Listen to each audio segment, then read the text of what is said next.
কি কি উপকার আমরা পেতে পারি সালাতের মাধ্যমে। সালাতের মাধ্যমে ইমাম ইবনুল কাইয়িম রাহমাতুল্লাহ আলাইহি, ইবনুল কাইয়িম রাহমাতুল্লাহ তার জালাউল আফহামে গ্রন্থে 39টি উপকার লিখেছেন। আমি সেখান থেকে 20টি উপকার আপনাদেরকে উল্লেখ করব। 1 নম্বর হচ্ছে আল্লাহর নির্দেশ প্রতিপালন, কারণ আল্লাহ তাআলা বলেছেন ইয়া আইয়ুহাল্লাযিনা আমানু সাল্লু আলাইহি ওয়া সাল্লিমু তাসলিমা।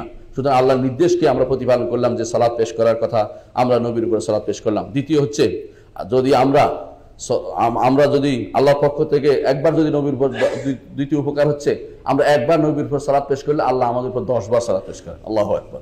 একবারের বিপরীতে 10 বার। 3 নম্বর হচ্ছে যে আমাদের 10টি গুনাহ ক্ষমা হয়, 10টি মর্যাদা উন্নীত হয়। 10টি মর্যাদা উন্নীত। 3 নম্বর 10টি গুনাহ ক্ষমা হয় এবং আমাদের জন্য 10টি হাসানা লেখা হয়। 4 নম্বর হচ্ছে আমাদের জন্য জান্নাতের 10টি স্তর উপরে উঠবে।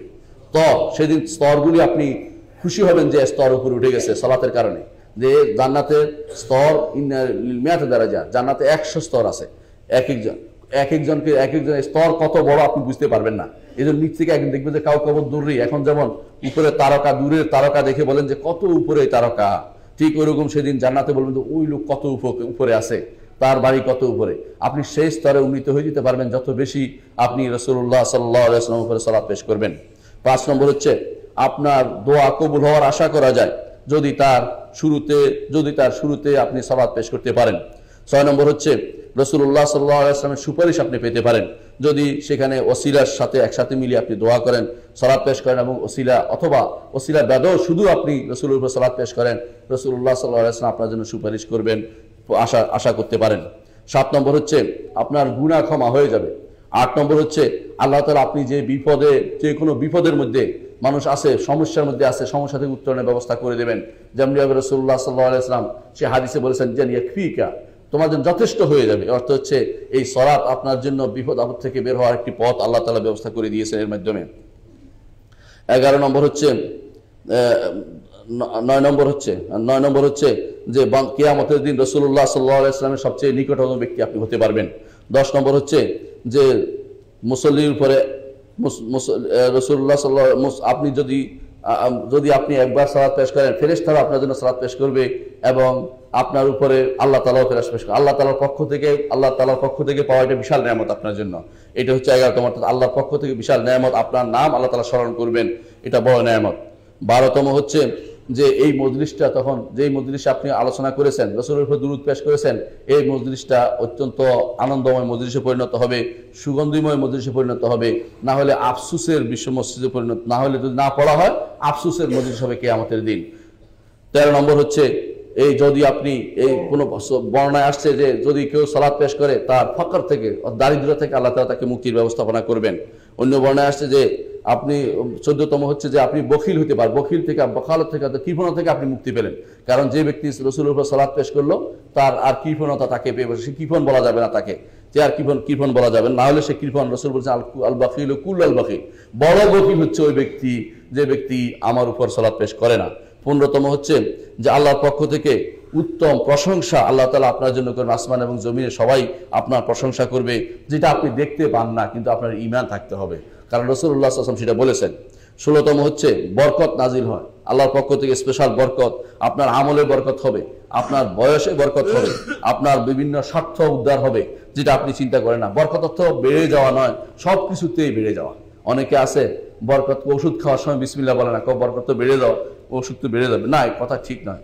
যে কোনো কল্যাণকর কাজ হচ্ছে বরকত, তো কল্যাণ বেড়ে যাওয়া, অর্থাৎ যেটা ভালো সেটা হওয়া।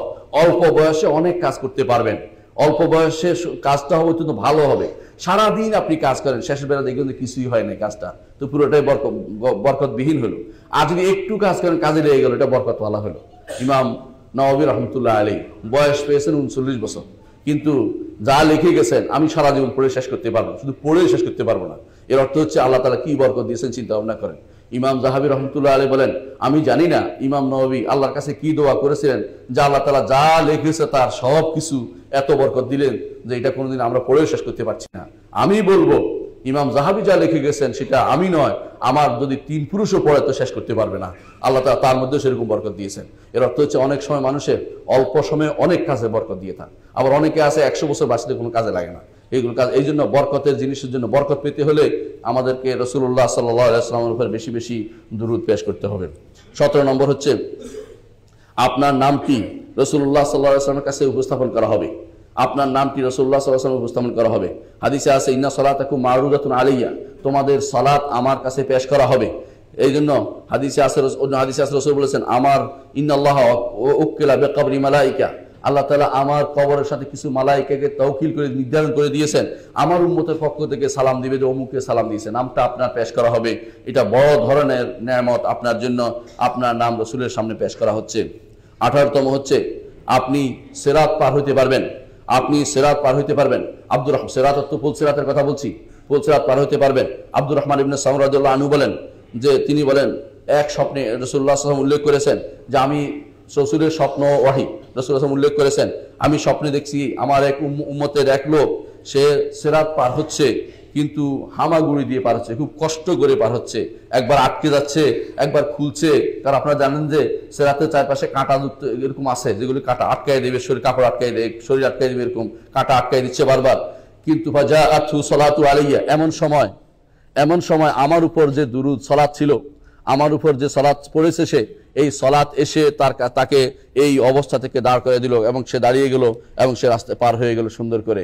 এর অর্থ হচ্ছে যদি এই অবস্থায় অর্থাৎ আপনি যদি কোনো দুনিয়ার বুকে আপনি আল্লাহ রাসূল সাল্লাল্লাহু আলাইহি ওয়াসাল্লামের সালাত পড়তে আপনি সমর্থ হন, তাহলে একটা সময় আসবে যে আপনার যখন আপনি ফুল সিরাত পার হবেন, বিপদের সময় যখন আপনি হামাগুড়ি দিয়ে পার হতে কষ্ট করবেন, সালাত এসে আপনাকে দাঁড় করাই দিবে, এটা বিশাল নেয়ামত। এবং এই হাদিসটি সহিহ হিসাবে উল্লেখ করেছেন আবু মুসা আল মাদিনী, ইমাম আলবানী রাহমাতুল্লাহ হাদিসটিকে হাসান বলেছেন।